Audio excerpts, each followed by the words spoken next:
Hi guys, welcome back to our channel. तो हम आज बात करते हैं Shri Narayan computers and education centre Veer classes और अदर्स क्लासेस के बारे में। तो देखिए, स्मार्ट पढ़ाई करना हमेशा ज़रूरी होता है। कोई भी स्टूडेंट्स कैसी भी पढ़ाई कर रहा है, लेकिन स्मार्ट पढ़ाई करें तो इसके लिए हमारे पास क्या क्या चीज़ें होना ज़रूरी हैं। तो सबसे पहले तो नियमित तय घंटे पढ़ाई करें। सबसे पहले आप एक चीज़ बना लीजिए कि आपको इतने घंटे पढ़ाई करनी ही करनी है। नया सीखें। कुछ ना कुछ ऐसा है कि अगर आपकी छुट्टी होती है या आपको कम समझ में आता है जिस दिन, या आप कुछ भी याद करने को नहीं होता, तो आप कुछ ना कुछ नया सीखते रहें रोज़, पर डे। स्मार्ट स्टडी करें। स्मार्ट स्टडी से मतलब ये है, जैसे कई ढेर सारे बच्चे होते हैं तो उन्हें कोई चीज़ समझ में नहीं आती तो वो सोचते हैं चलो छोड़ो छोड़ो मत।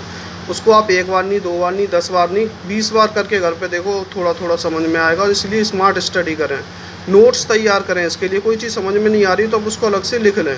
हर टॉपिक को कंसेप्ट वाइज समझें। कंसेप्ट वाइज का मतलब ये है, उसके मेन मोटिव क्या है उसको समझने की कोशिश करें और रिवीजन करते रहें। प्रश्न पूछने में कभी भी संकोच ना करें किसी भी चीज़ का। जैसे आपके मन में कोई भी सवाल आता है, ये किस तरीके से होगा या कैसे होगा, तो प्रश्न पूछने में कभी भी संकोच ना करें। परीक्षा में कठिन सवालों पर ज़्यादा वक्त बर्बाद नहीं करना है, क्योंकि आपको सबसे पहले जो भी इजी या जो आता है उसको आप पहले करें, उसके बाद में कठिन सवालों पर ध्यान दें या जो नहीं आता उस पर। और इसके साथ साथ बहुत सारी चीज़ें ज़रूरी हैं, तो आइए हम समझते हैं। स्वास्थ्य पर ध्यान दें। अपने स्वास्थ्य पर भी ध्यान देकर आपको पढ़ना ज़रूरी है, क्योंकि अगर आप स्वास्थ्य पर ध्यान नहीं देंगे तो आपको पढ़ाई में मन नहीं लगेगा। और इसके साथ साथ सभी विषयों को प्राथमिकता दें। कुछ बच्चे देखे हैं, जैसे अब मैथ नहीं आता या साइंस नहीं आती तो सिर्फ इनको ही प्राथमिकता देते हैं, जिसके बाद में उनकी जो परसेंटेज है वो काफ़ी हद तक कम रह जाती है। आपको मैथ और साइंस पर ध्यान ज़्यादा देना है, लेकिन इसका मतलब ये नहीं कि आप सभी सब्जेक्ट्स भूल जाएँ। तो आपको सभी विषयों को प्राथमिकता देनी है। बहुत सारे बच्चों को हिंदी नहीं आती तो वो सिर्फ हिंदी पर ही ध्यान देते हैं। बहुत सारे बच्चों को इंग्लिश नहीं आती तो वो सिर्फ इंग्लिश पर ही ध्यान देते हैं। तो ऐसा नहीं करना है किसी भी एक सब्जेक्ट पर आप प्रॉपरली ध्यान दे रहे हैं, सारे सब्जेक्ट छोड़ दिए। एक सब्जेक्ट पर ज़्यादा ध्यान दो, लेकिन इसका मतलब ये नहीं कि पुरानी जितने भी सब्जेक्ट्स हमारे सब भूल जाओ। अपनी पुरानी गलतियों से सीखें। बहुत सारे स्टूडेंट्स होते हैं तो गलती पे गलती करते रहते हैं, जैसे रिवीजन ना करना, फिर दोबारा से स्टार्ट करना वहीं से फिर से। तो ऐसी गलती ना करें।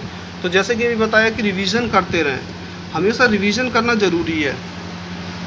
इसके साथ साथ work on your mind power with meditation. तो जैसे सुबह एक्सरसाइज करना या बहुत सारी चीज़ें होती हैं, आप जब भी एक्सरसाइज करना चाहें तो इस टाइप की चीज़ें करते रहें। दौड़ लगाना। क्लास में पीछे बैठने से बचें। अगर आप कहीं भी कोचिंग में जा रहे हैं या कहीं स्कूल में हैं तो ज़्यादातर कोशिश करें कि आप क्लास में सबसे पीछे ना बैठें। पढ़ाई स्टार्ट करने के नियम क्या है। जब आप मान लेते हैं कि ये सारी चीज़ें आपको आती हैं, आप सब कुछ कर लेते हो, तो पढ़ाई स्टार्ट करने के नियम कैसे हैं। मन को शांत रख कर पढ़ें। बहुत सारे बच्चे होते हैं, चल रहा है जैसे भी साइंस का टॉपिक, तो उनके मन में चलेगा मैथ में मुझे ये नहीं आता, वो नहीं आता, साइंस का ये रह गया मेरा, सोशल स्टडी का ये रह गया, हिंदी का ये है, इंग्लिश का ये है। तो इस तरीके से मन को एकदम शांत रखें। जिस टॉपिक पे आप काम कर रहे हैं सिर्फ उसी टॉपिक के बारे में सोचें। उससे सोचें कि आपको ये और अच्छी तरीके से कैसे आ सकता है। पढ़ाई में एकाग्रता लाएँ।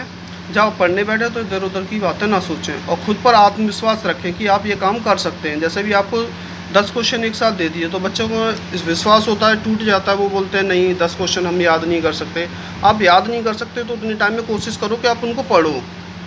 अगर आप पढ़ भी नहीं सकते तो कोशिश करो कि वो क्वेश्चंस आखिर हैं क्या, उनको समझने की कोशिश करो। और ध्यान ना भटकने दें।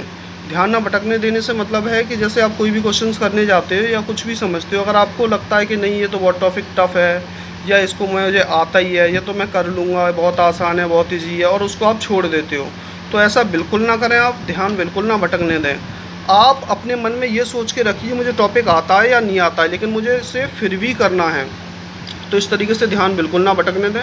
अच्छे वातावरण में पढ़ाई करें। स्मार्ट वर्क करें, कठिन नहीं। जैसे बहुत सारे बच्चे हैं तो वो क्या करते हैं, जैसे साइंस का या मैथ का या इंग्लिश का कोई भी टॉपिक्स है, अगर उनको पढ़ना होता है तो वो एक काम ये करते हैं कि सबसे पहले नोट्स बनाएंगे। उन नोट्स के बाद में उन क्वेश्चंस को इतना ज़्यादा टफ कर लेते हैं, इतना ज़्यादा टफ कर लेते हैं कि जो क्वेश्चंस आप आधे घंटे में याद कर सकते हैं उसमें 5-5, 10-10 दिन लगाते हैं। और उसके बाद जितने भी अदर टॉपिक्स चल रहे होते हैं या अदर सब्जेक्ट्स, उन सभी को छोड़ देते हैं।